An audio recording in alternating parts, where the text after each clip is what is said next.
Азийски 99 Веселин Георгиев, 19 Евгений Игнатов, 22 Димитър Кръстев. Резерви 23 Христо Митов. Успех на виолетовите, добър футбол, победа за по-добрия, надяваме се това да бъде етър.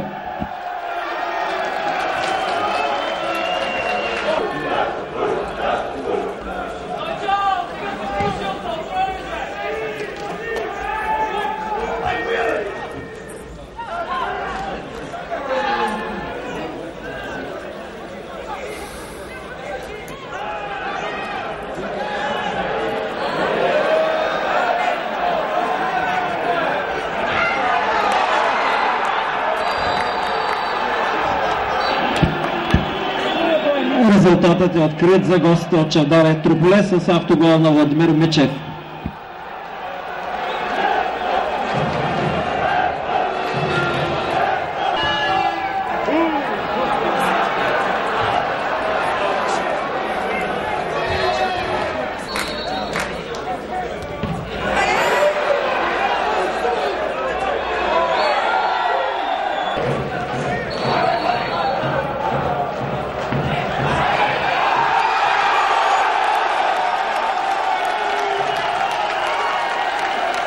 Резултатът е изравнен, запазената марка на Михаил Аврионов в глава. 1-1.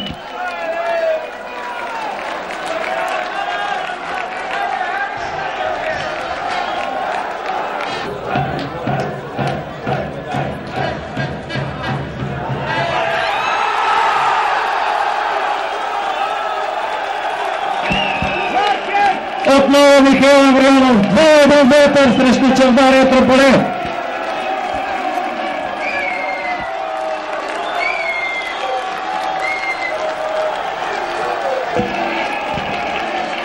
Мишо Аврионов с своя 10-ти гол в първенството.